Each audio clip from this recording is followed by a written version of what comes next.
नहीं कि अपने हाथ की घड़ी भी लड़की का पहनेगा, पलंग भी लड़की का उस पर सोएगा, चाय की प्याली भी लड़की का, ये सब जो करेगा वो कौन होगा? होगा और जाहिर सी बात, मर्द कैसे होगा?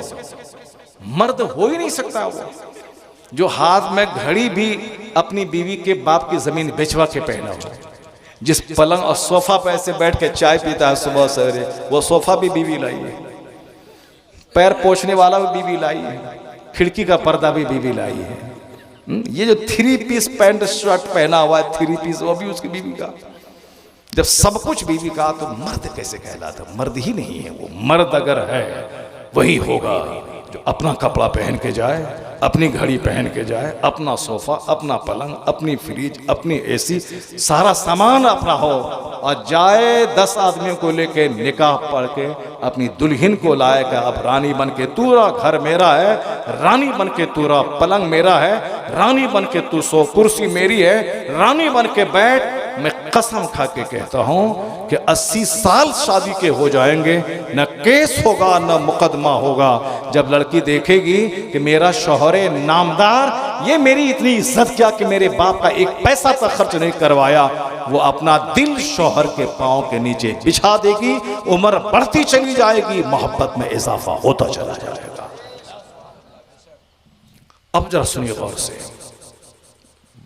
आखिरी बात, हुजूर की तालीम के खिलाफ जो करेगा जहन्नम तो वहां मिलेगा, इस दुनिया में तबाही का मुंह देखना पड़ेगा। हुजूर ने क्या फरमाया? नेक औरत का सिलेक्शन करो। औरत के पेट से बच्चा पैदा होता है, मर्द के पेट से नहीं पैदा होता है। इसीलिए इस जमीन का जरखेज रहना जरूरी। फसलें जमीन से पैदा होती हैं, औलाद माँ के बतन से पैदा होती है। इसलिए इस बात पे ज्यादा जोर दिया गया है कि औरतें नेक हों, और जो उसमें बीज डालने वाला है वो भी नेक हो, क्योंकि बीज अगर सड़ा हुआ है तो फसल सड़ी हुई पैदा हो, और अगर जमीन सड़ी हुई है तो फसल कभी लहलहाती पैदा नहीं होगी। क्या मतलब? औलाद जो पैदा होती है यह माँ बाप के जरिए से, ये दोनों आपस में मिलते। पहले उसको मुकम्मल कर देते हैं खुतबा वाले को। हुजूर ने जो खुतबा निकाह पढ़ा उसमें 3 कुरान पाक की आयतों की तिलावत की है। एक आयत वो जिसकी मैंने तिलावत की, या अय्युहन्नासु तक़ू रब्बकुमुल्लज़ी खलक़कुम मिन नफ्सिन वाहिदा व खलक़ मिनहा ज़ौजहा व बस्स मिनहुमा रिजालन कसीरन व निसा वत्तक़ुल्लाहल्लज़ी तसाअलून बिही वल अरहाम इन्नल्लाह काना अलैकुम रक़ीबा। एक आयत ये है, और दूसरी आयत हुजूर ने पढ़ी, या अय्युहल्लज़ीना आमनू तक़ुल्लाह हक़्क़ तुक़ातिही वला तमूतुन्ना इल्ला व अंतुम मुस्लिमून। और तीसरी आयत हुजूर ने पढ़ी, या अय्युहल्लज़ीना आमनू तक़ुल्लाह व क़ूलू क़ौलन सदीदा युस्लिह लकुम अअमालकुम व यग़फ़िर लकुम ज़ुनूबकुम व मन युतिइल्लाह व रसूलहु फ़क़द फ़ाज़ फ़ौज़न अज़ीमा। ये 3 आयतों की तिलावत हुजूर ने की। तीनों आयतें खौफ है, तीनों में इत्तक़ू का लफ्ज़ है। ऐ ईमान वालों डरो, ऐ लोगों अपने रब से डरो, जिस रब ने तुम्हें एक जान से पैदा किया और फिर उसका जोड़ा पैदा किया, फिर उस दोनों जोड़े से कसीर मर्द और औरत को पैदा किया। इसमें निकाह का चर्चा है। और फिर क्या चर्चा है? ऐ लोगों अल्लाह से डरो। दूसरी आयत में ऐ ईमान वालों अल्लाह से डरो। तीसरी आयत में ऐ ईमान वालों अल्लाह से डरो। शादी का मौका है और 3 आयात खौफ की तिलावत मुस्तफ़ा ने करके ये बता दिया कि शादी के मौके पे नाच गाना डांस मुशरिक कुफार करते हैं, और तुम मोमिन हो, कहीं शादी की वजह से तेरा पांव फिसल ना जाए, तुम शादी की आड़ में गुनाह ना करने लगो। इसलिए मुस्तफ़ा ने खुतबे में 3 आयात खौफ की तिलावत करके बता दिया, चाहे गम का मौका हो तो भी अल्लाह से डर, चाहे खुशी का मौका हो तो भी अल्लाह से डरता रहा। सुभान अल्लाह। ऐसा नहीं कि खुशी का मौका है तो खूब नाचा कूदे गाएं, नहीं। खुशी के मौके पर जहां बहकने का चांस ज्यादा रहता है, इसलिए मुस्तफ़ा ने उस मौके से खिताब में 3 आयत खौफ की तिलावत करके अपने गुलामों को बता दिया, ये चूंकि बहकने का इम्कान है, इसलिए तुम्हें अल्लाह से डराता हूं कि तुम काफिराना सोच मत रखो। वो काफिर है, माल मिला तो वाह वाह, नहीं मिला तो दिल तोड़ के रह गया। नहीं, तुम्हारा मसला है अजबल अमरिल मोमिन, इन्न अमरहु कुल्लहु लहु खैर वलैसा ज़ालिका लिअहदिन इल्ला लिलमोमिन इन असाबतहु सर्राउ शकरा फ़कान खैरुल्लाह व इन असाबतहु दर्राउ सबरा फ़कान खैरुल्लाह। मुस्तफ़ा कहते how wonderful is the affairs of the believer. मुसलमानों का मामला सबसे ताज्जुब खेज है। मुसलमानों के दोनों हाथ में लड्डू है, मुसीबत आए तो भी और आराम मिले तो भी। वह दूसरे लोग हैं, मुसीबत आए तो पूजा बढ़ा दिया और सुख मिला तो छोड़ दिया, या सुख मिला तो पूजा बढ़ा दिया और दुख मिला तो उठा के घर से बुत निकाल के बाहर फेंक दिया। वह दूसरे लोग हैं। मुसलमानों का मामला उसके बरखिलाफ अजीब है, वंडरफुल है। क्यों? इनके दोनों मामलात में भलाई है।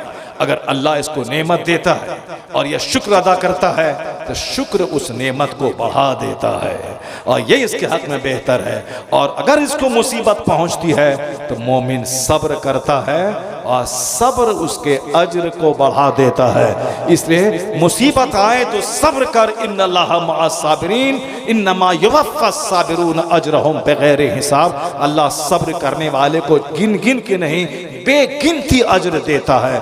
और फिर वला इन शकरतुम लाज़ीदन्नकुम, अगर तुमने मेरी नेमत का शुक्रिया अदा किया और कहा अल्लाह तेरा शुक्र, अल्लाह तेरा शुक्र, अल्लाह तेरा शुक्र, तो हम नेमत घटाएंगे नहीं, नेमतों को बढ़ाते चले जाएंगे। सुभान अल्लाह। क्या मतलब? सेहत मिले, दौलत मिले, औलाद मिले, बीवी मिले, बच्चा मिले, घर मिले, गाड़ी मिले, तो अपने को क्रेडिट नहीं देना है कि मैंने यूं तीर मारा, मैंने मुंह तीर मारा, मैंने ऐसे जगह, मैंने ये मेहनत की, मैंने ये पढ़ा, मैंने वो किया। नहीं, सारा क्रेडिट अल्लाह के फजल को कि ज़ालिका मिन फज़लिल्लाह, ये अल्लाह का फजल है। हाज़ा मिन फज़ल रब्बी, ये मेरे रब के फजल से है। इसलिए मुसलमान इसी सोच की वजह से 50 करोड़ का बंगला बनाने के बाद नहीं पत्थर की तख्ती पे लिखता है कि मैंने रात दिन मेहनत की, मैंने खूब पढ़ा, मैंने खूब लिखा, मैंने कंपटीशन फेस किया, मैंने यूं किया तो घर बना। नहीं, वो सिर्फ एक जुमला लिखता, हाज़ा मिन फज़ल रब्बी, ये मेरे रब के फजल से मुझको मिला है। तुम नेमत जब मिले तो शुक्र अदा करें। और अगर अल्लाह दुख दे, जो अल्लाह सुख देना जानता है तो वह दुख देना भी जानता है। वलनब्लुवन्नकुम बिशैइन मिनल खौफ वलजू व नक्सिम मिनल अमवालि वल अनफुसि वस्समरात। अल्लाह कहता है वी विल टेस्ट यू, हम तुमको आजमाएंगे। क्या आजमाएंगे तुमको? कभी नेमतें दे के आजमाएंगे और कभी नेमतों को घटा के आजमाएंगे।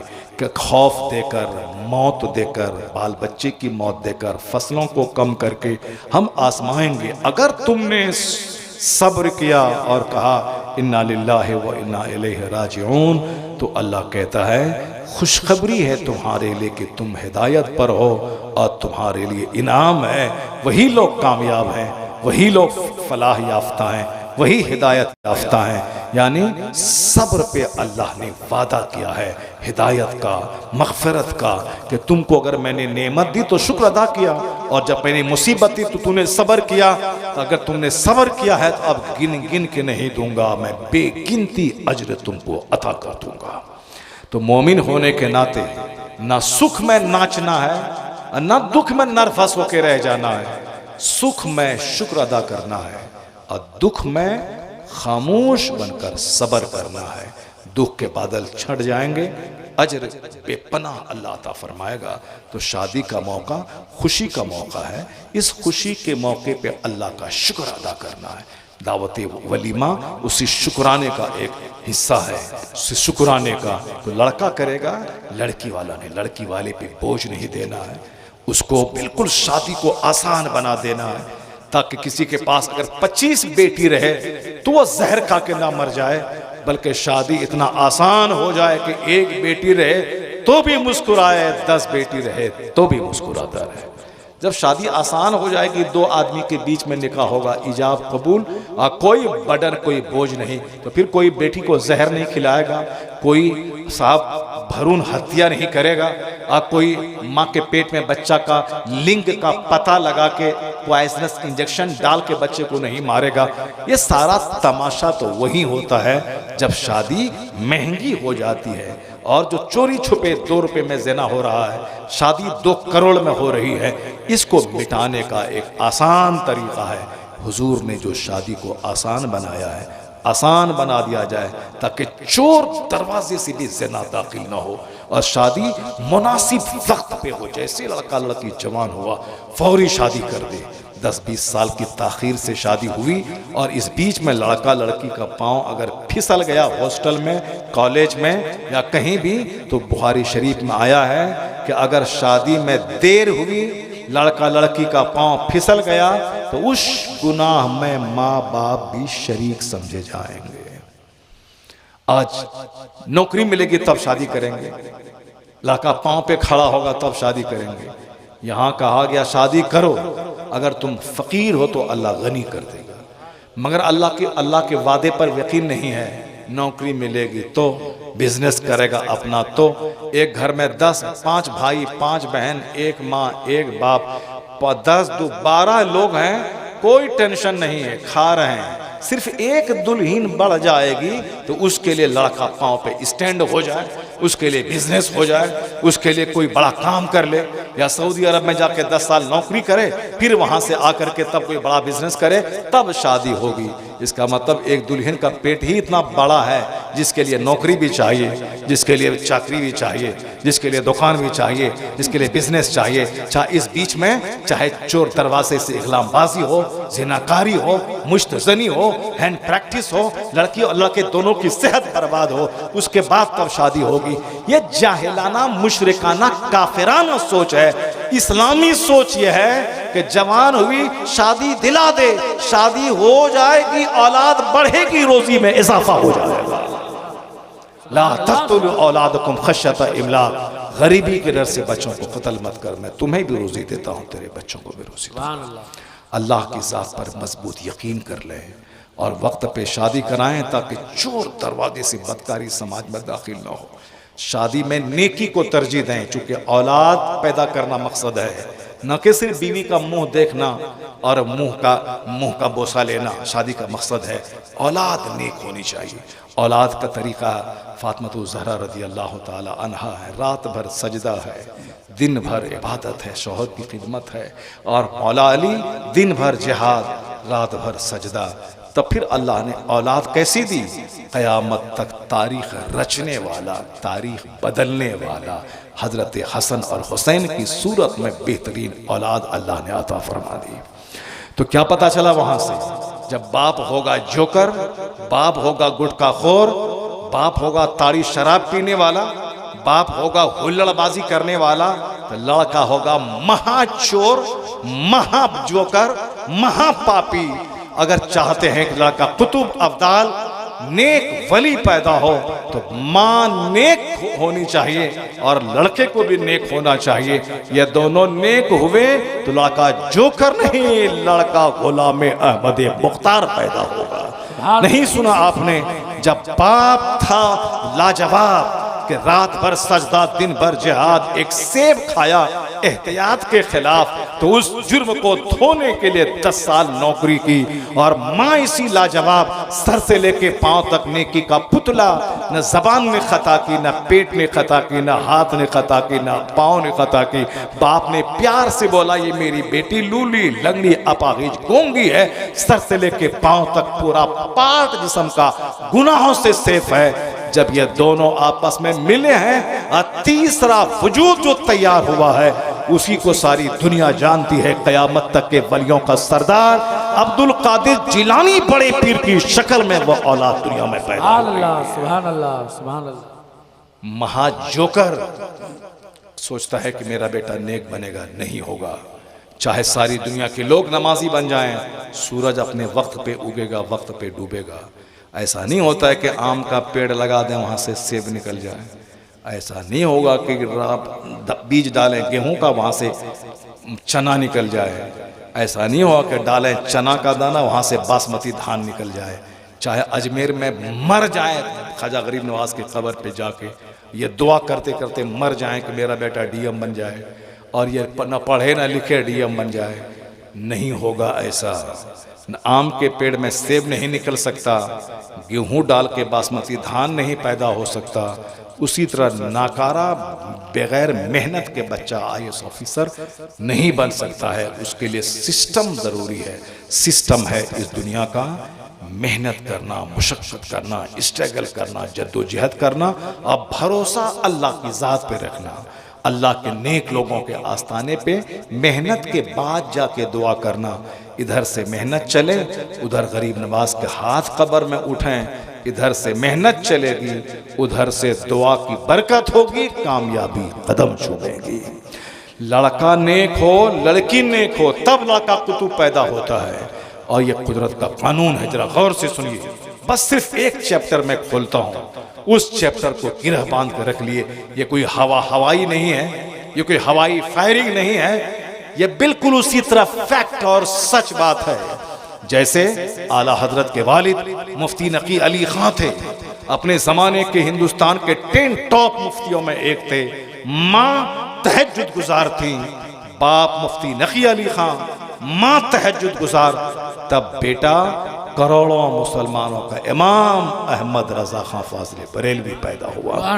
ये कुदरत का कानून है। जब बाप सैयद गयासुद्दीन, माँ आबिदा जाहिदा रात भर मुसल्ले पे रह के अल्लाह अल्लाह करने वाली, तब उसको का बच्चा 90 लाख काफिरों को कलमा पढ़ाने वाला मोइनुद्दीन अजमेरी की शक्ल में पैदा हुआ। जैसी माँ वैसा बच्चा, जैसा बाप वैसा बच्चा। आज सिर्फ माल चाहिए, चाहे हराम से हो चाहे हलाल से हो। घर बना दो, कब्र में जाके सड़ जाओ। एक गाड़ी खरीद लो, कल मरो कब्र में जाके सड़ जाओ। कुछ भी हो, मगर अभी गाड़ी चाहिए, मकान चाहिए, गाड़ी मकान, गाड़ी मकान, गाड़ी मकान। इसी ने सबको पागल बना के रखा है। मस्जिदें वीरान, जलसा वीरान, खानका वीरान, दरसगाह वीरान। सिर्फ माल गाड़ी, गाड़ी माल, गाड़ी मकान, गाड़ी मकान, गाड़ी मकान, गाड़ी, छोटी सी प्रॉपर्टी, बस वही मकान। तो पहले ज़माने में ईंट की दीवार हो गई, छत हो गई, दरवाज़ा लग गया, रहने के काबिल हो गया। लेकिन अभी ईंट की दीवार और छत और दरवाज़ा में लगे अगर 25 लाख रुपए, तो अलग से 50 लाख सिर्फ डेकोरेशन में खर्चा होता है। Interior decoration, interior outer decoration, उसमें वाल पुट्टी है तो उसमें तरह तरह का कलर है, ये पेंट वो पेंट, ये साहब ये वुडन वर्क। यानी जिंदगी भर कमाओ, एक मकान में लगा दो, जब आराम करने का मौका आया मरो और कब्र में सड़ जाओ। यही तो है, और क्या है। और अक्सर ये कहानी हो रही है। सारी जिंदगी सऊदी अरब में रहा, ऊँट चराता रहा, 2 पैसा मंगा के घर बनाया, ये लकड़ी वो लकड़ी, ये मार्बल, ये टाइल्स सब दिया। और जब बुढ़ा का रहने का टाइम आया, या तो बेटा की शादी हुए, बेटा घर से बाहर निकाल दिया, जाके वहाँ जंगल में सो, या फिर खुद मरा और जाके जंगल में चला गया सोने के लिए। क्यों इस कीमती जिंदगी को छोटे से ईंट और लोहा लकड़ के लिए जी भर के न मस्जिद में बैठा, न जी भर के तिलावत कर, न जी भर के दुरूद पढ़ा, कुछ नहीं। आज न मकान की चाहत है, मगर आज से 200 साल, 400 साल, 500 साल पहले शराफत की कदर थी, ईमानदारी की कदर थी। उस जमाने में मालदार भी नेक होते थे, गरीब भी नेक होते थे। उसका एक चैप्टर आपके सामने में खोलता हूँ। बसरा का नाम सुना होगा आप, बसरा मरकज, कूफा मरकज। ये हजरत हसन बसरी हैं जो उस बसरा के रहने वाले। ये साहब फना कूफी हैं, ये कूफा के रहने वाले। ये सब दुनिया के क्रीम शहर, जैसे हिंदुस्तान में बम्बई है, हिंदुस्तान में दिल्ली है, उसी तरह इराक में कूफा, इराक में बसरा। बसरा बुजुर्गान दीन का मस्कन और मुस्तकर, वो जबरदस्त शहर रहा। बसरा का एक नवाब, एक रईस जो शहर में रहता था, उनका देहात में एक फार्म था, एक बागीचा। जैसे आजकल बंबई में अक्सर मालदार लोगों का बागीचा, 50 किलोमीटर दूर देहात में डॉक्टर कहते हैं पोल्यूशन है, हवा में मर जाएंगे आप, सांस लेना मुश्किल हो जाएगा। इसलिए देहात में एक फार्म हाउस बनाइए, वहाँ बागीचा लगवाइए, 24 घंटे हफ्ते में एक बार कम से कम जाके वहाँ गुजारिए, ताकि रिफ्रेश हो जाइए। दिल्ली में बड़े बड़े लोगों का फार्म हाउस दूर में, 50 किलोमीटर दूर देहात में। ये तरीका पुराना तरीका। बसरा में एक नवाब है और उसका बागीचा है देहात में। वहाँ खजूरों के पेड़ लगे हैं, अंगूरों के पेड़ लगे हैं। यही आज भी आम के पेड़ लगे रहते हैं, लीची के पेड़ लगे रहते हैं, पेड़ है। अब उस बाग का रखवाला कोई चाहिए, जैसे आज नौकर रहते हैं, उस जमाने में भी एक नौकर था, मुबारक नाम का एक शख्स था वहाँ पे साहब रखने वाला, रखवाली करने वाला। ये कभी कभी हफ्ता 10 दिन में अपने दोस्तों के साथ आते थे, जैसे गर्मी के ज़माने में आए, फल लगा हुआ है, और कहा मुबारक हमारे इस शहर के बड़े बड़े पौष किस्म के दोस्त हैं, उसके लिए जबरदस्त मीठा अंगूर तोड़ के लाओ, इसको खिलाओ। मालदार की सोच कैसी है और नौकर की सोच कैसी है, बस यही चैप्टर में आपके सामने खोल दे रहा, गौर से सुनिएगा। आप लोग अगर तकरीर गौर से सुनते हैं बड़े बड़े उलमाए कराम की, तो जरूर इस्लामी चैप्टर आपके दिमाग में होगा। जो 10, 20, 50 बड़े बड़े एक्सपर्ट लोग हैं इस्लामी नॉलेज के, उसमें से एक नाम जरूर है उसका, वो भी आपके दिमाग में होगा। मैं वही नाम आपके सामने बोलने जा रहा हूँ। अब बसरा का रईस, देहात में है बाग, कभी कभी हफ्ता 10 दिन में घूमने जाते हैं, वह अकेला एक नौकर मुबारक नाम का रखवाली कर रहा है, और ये पूरा बाग करोड़ों रुपए का उसी मुबारक पे छोड़े हुआ है। हफ्ता 10 दिन में गए, 2-4 घंटे गुजारा, चले आए, कभी इस दोस्त को लेकर, कभी उस दोस्त को लेकर, कभी उस दोस्त को लेकर गए, अंगूर खाया, चले आए। एक बार शहर के बड़े बड़े पौष मालदार तरीन लोगों को लेके गए, जब इसके पास करोड़ों का बाग है, उसके दोस्त कोई फटीचर थोड़ी होंगे, उसके दोस्त बड़े बड़े पैसे वाले लोग, सबको लेके गए। कहा मुबारक ये हमारे फला दोस्त हैं, ये फला दोस्त हैं, मीठा अंगूर जो तुम ये ले तोड़ के लाओ। सामने वाले पेड़ से अंगूर तोड़ा, सामने रख दिया, अंगूर का खोशा खट्टा था। कहा मुबारक मैंने कहा ना तुमसे हमारे अच्छे दोस्त हैं और तुम खट्टा अंगूर लाए हो। फिर दूसरे पेड़ से अंगूर तोड़ा, फिर सामने रख दिया, वो भी अंगूर खट्टा था। कहा मुबारक मैं तुमसे कहता हूं कि ये मेरे पौष क्लास के दोस्त हैं, मीठा अंगूर लाओ। फिर तीसरे पेड़ का अंगूर तोड़ा, सामने लाके रखा, वो भी खट्टा था।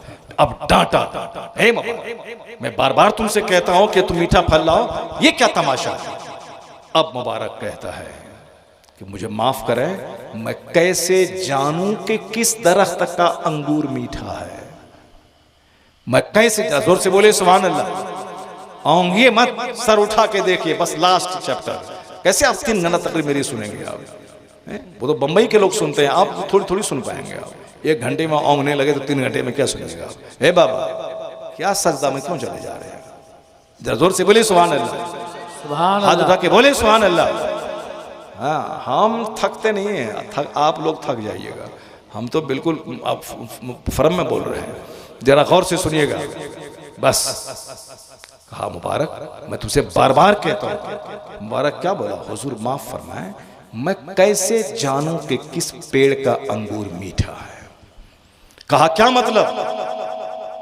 कहा मतलब यही कि मैं अगर अंगूर खाऊं तब ना जानूं कि इस पेड़ का अंगूर मीठा है।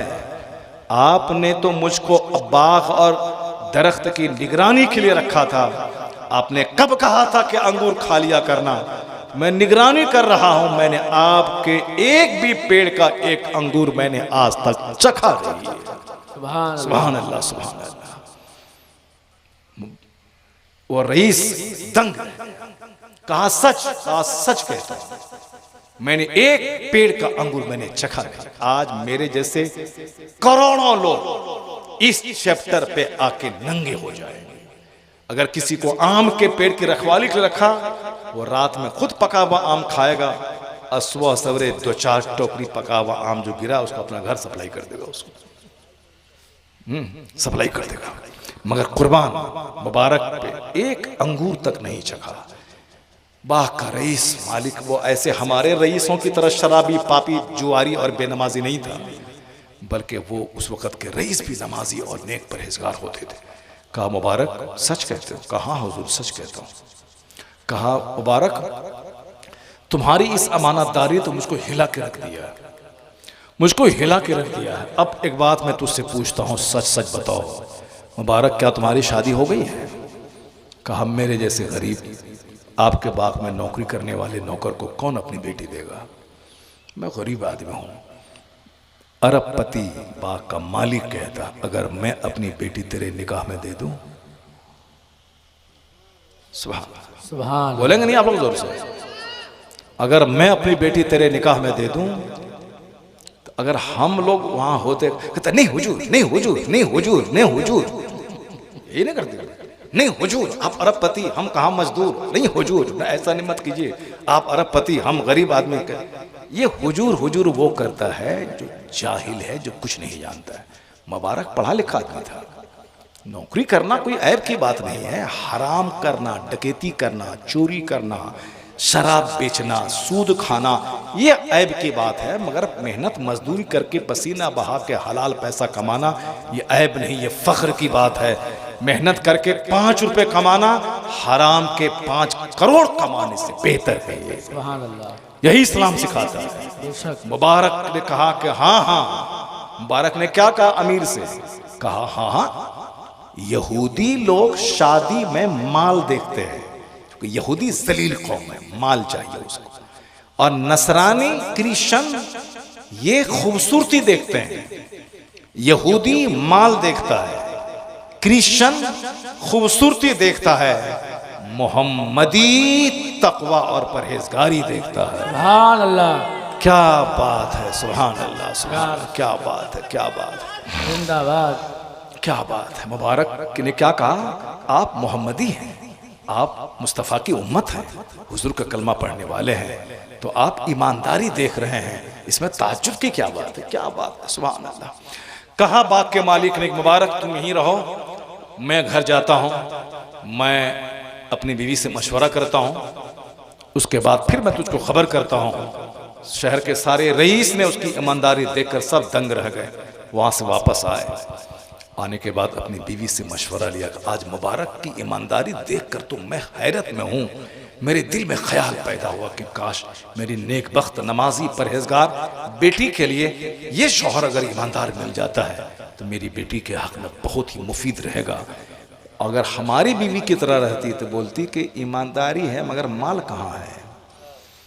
मौलाना साहब हैं, नमाजी हैं, अशरफिया से पढ़े हुए मिसबाही हैं, मुफ्ती किए हुए हैं, बहुत पैसा इनके, बहुत इल्म इनके पास है, तो बीवी बोलती है ठीक है, मुफ्ती हैं, मिसबाही हैं, मौलाना हैं, माल कहाँ है, माल कहाँ है।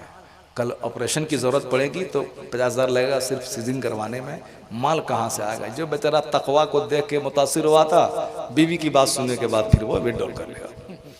ऐसे ही हुआ। अभी दिल्ली में एक मस्जिद में हम ठहरते हैं, रघुवीर नगर में, एक कारी साहब थे अमरोहा के, वो अफसोस के साथ कहने लगे, हुजूर मेरे रिश्तेदार भी मुझको बेटी नहीं दे रहे हैं, परेशान हूँ, कोई रिश्ता नहीं हो रहा, क्योंकि सब बोलते हैं कितना कमाता है, हम 10,000 महीना कमाते हैं।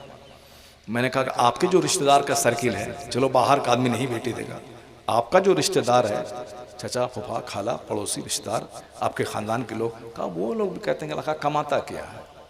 अब लड़की उसकी बूढ़ी हो जाए, चाहे उसकी बदचलन हो जाए, मगर माल चाहिए। सोच इतनी गंदी हो गई कि समाज में कदम कदम पे जो ज़नाकारी का तूफानी बदतमीजी है, उसमें सिर्फ इसका दखल है। किरदार को कोई वैल्यू नहीं, सिर्फ माल चाहिए। जरा शर्म करें कि वो अरबपति बसरा का अपनी बीवी, जो खरबपति की बीवी है, उनसे मशवरा किया तो बीवी क्या कहती है, मेरी भी तमन्ना यही है कि मेरा दामाद नेक मुत्तकी परहेजगार बन जाए। सुभान अल्लाह। सुभान अल्लाह, सुभान अल्लाह। लेकिन मैं अपनी बेटी, चूंकि बेटियां जवान है, जरा उस बेटी से भी मशवरा मैं करके बताती हूँ आपको। माँ गई अपनी बेटी के पास, कहा बेटा तुम्हारे अब्बू मुबारक की ईमानदारी की कहानी सुन के आश्चर्यचकित हो गए। वो सोचते हैं कि तुम्हारी जैसी नेक पारसा लड़की का दम का शौहर वो अगर हो जाए फिर क्या कहना, जिंदगी मुसर्रतों से भर जाएगी। बेटा तुम्हारी क्या राय है। क्या बात है, कुर्बान जाइए, क्या बात है। बेटी क्या बोलती है, आजकल इंजीनियरिंग, मेडिकल, जमीन बेच के सब पढ़ाई। अब मेडिकल पढ़ने गया अलीगढ़, अब वहाँ किसी छोकरी का मुंह देखा, उसको दे दिया दिल। अब वहाँ से लड़की को लेकर बोला अम्मी क्या करूं, दिल इसको दे दिए। अम्मी क्या करें, दिल। बेटा को डीएम बनना था, लड़की को लेकर चला। क्या आईएएस ऑफिसर बनना था कि किसी छोकरी से मोहब्बत करके उसको लेकर चला आया। क्या तमाशा यार। अब उसको जमीन बेच करके पढ़ाइए भी, अब उसकी मर्जी पे माँ बाप घुटने टेक देता है। चलो तुम्हारी पसंद मेरी पसंद। पता चला कि 3 महीने के बाद तलाक हो गई। लड़का न आईएएस ऑफिसर बन सका, न शादी का। मोहब्बत की शादी 99% नाकाम होती है, 99% नाकाम होती है। अब जरा गौर से सुनिए, लड़की क्या बोली। लड़की बोली अम्मी, अब्बा और अम्मी की जो पसंद है वही मेरी पसंद है। सुभान अल्लाह, सुभान अल्लाह। अब्बा अम्मी की जो पसंद है वही मेरी पसंद है। ये बात बोलना चाहिए कि अब्बा अम्मी की जो पसंद है वही मेरी पसंद है, वरना रोज़ाना अखबारात में खबरें आ रही हैं एक मुसलमान की बेटी किसी काफिर के साथ भाग गई, एक मुसलमान का लड़का किसी काफिरा को लेके भाग गया। ये सारी भगोड़े की जो बातें हैं सिर्फ इसीलिए हैं कि हम लोग बिल्कुल एक मजनू की तरह जी रहे हैं। अपने घर में न दीन का चर्चा है, न इस्लाम का चर्चा है, न कुरान का चर्चा है, न हदीस का चर्चा है, न मौलाना का चर्चा है। पहले ज़माने में आलिमों का चर्चा होता था घर में, तो लोग आलिमों से मोहब्बत करते थे, उस आलिम दीन की तकरीर को गौर से सुनते थे, उस तकरीर पर अमल करने की कोशिश करते थे। और आज तो अक्सर लोग आलिमों की ग़ीबत करने वाला, आलिमों को अपने बाल बच्चों के सामने आलिमों के ख़िलाफ़ बोलने वाला, तो बच्चे के दिमाग में भी आलिमों के तय नफ़रत पैदा होती है। नतीजे में वो बाल बच्चे फिल्म के एक्टर, क्रिकेटर को तो इज्जत की निगाह से देखते हैं, जो कुरान हदीस सुनाता है आलिम उसको ये गिरी हुई निगाह से देखते हैं। अब जब इस्लाम ही नहीं सीखा, माल किसी काफिर के पास देखा उसी के साथ भाग गई, माल किसी काफिरा के पास देखा उसी के साथ भाग गया। लड़के भी जोकर हो गए, लड़की भी जोकराइन हो गई, दीन दुनिया सब तबाह बर्बाद कर डाला। लड़की की रजामंदी मिली, बीवी ने शौहर से कहा, शौहर ने शहर के तमाम बड़े बड़े रईसों को दावत दी, उनसे मशवरा लिया। तो अगर हम अभी एक अपनी बेटी की शादी किसी लगा रहे थे कहीं नेक आलिम से, तो हम अपना पड़ोसी को पूछने गए कि वहाँ रिश्ता लगा रहे हैं, वो बोला कि माल तो मौलाना है मगर माल कहाँ है। मैंने कहा क्या यार तुम लोग भी ऐसा मशवरा देते हो यार, मौलाना है माल कहाँ है। फिर मैंने कहा चलो मशवरा नहीं करेंगे तुम लोगों से। तो उसके बाद अब जरा देखिए, वो बसरा शहर के रईसों को बुलाया, मशवरा लिया, सब ने यही कहा मुबारक जैसा नेक और ईमानदार दामाद अगर तेरा हो जाए तो उसकी ईमानदारी पे तू फख्र कर, नाज कर, ऐसा दामाद तुझको मिला। माल न माले मिला न जन्नतें मिली, बस पेंडुलम की तरह झूलते रहे। हम लोगों के पास न दुनिया ही है न जन्नत ही है। जन्नत का ख्याल है, काम सारा दुनियादाराना है। और दुनिया में माल रहे, जब आदमी 50 करोड़ की कार पे चले तब ना माल है, या 50 करोड़ की फैक्ट्री है तब ना माल है। ये छोटा सा घर, छोटा सा बंगला, साफ छत डाल दिया टीन हटा करके, तो ये कोई माल है क्या? न अगर दुनिया नहीं मिले कम से कम जन्नत सलामत रहे तो चलो जन्नत सलामत है। वहाँ अरबपति क्या मशवरा दिया कि मुबारक की ईमानदारी का जवाब नहीं है। शहर के उस रईस ने मुबारक को खबर दी, मुबारक को देहात से बुलवाया, शहर के तमाम मालदारों के सामने, और बड़े बड़े मशाइख, बड़े बड़े उलमा, बड़े बड़े पीराने कबार को दावत दी, और सभाओं के बीच मुबारक से अपनी बेटी का अक़्द कर दिया। अक़्द जब हुआ, सभाओं ने मुबारकबादी पेश की। अब अरबपति का दामाद मुबारक हो गया, रहने के लिए एक घर उसको दे दिया। उसके बाद दोनों मियाँ बीवी नेक परहेजगार मुत्तकी अपनी ज़िंदगी गुजारने लगे।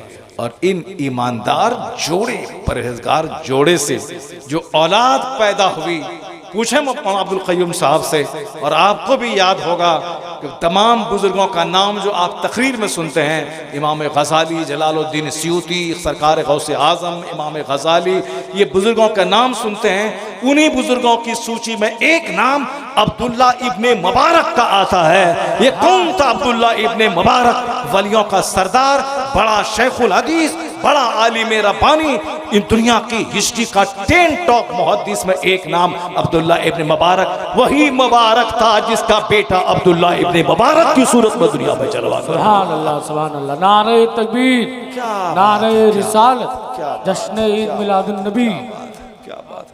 सिर्फ माल, दुकान, माल, गाड़ी, छकड़ा, टेबल, सोफा, साहब एसी, कूलर, इसी की तलब में तबाह बर्बाद करके रख दिया।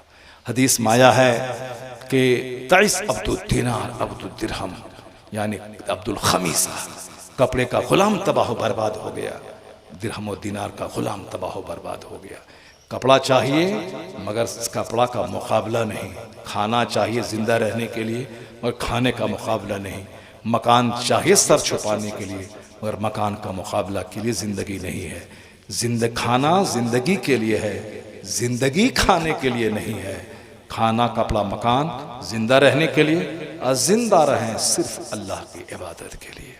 अल्लाह तबारक व तआला हमको और आपको सबों को शादी ब्याह अकीका खतना वलीमा तमाम काम हुजूर की सुन्नतों के मुताबिक अंजाम देने की तौफीक अता फरमाए और समाज के नाइबीन रसूल उलमाए कराम से हर मौके पे रहनुमाई हासिल करने की तौफीक अता फरमाए। आमीन। व आखिरु दावाना अनिल हम्दुलिल्लाहि रब्बिल आलमीन।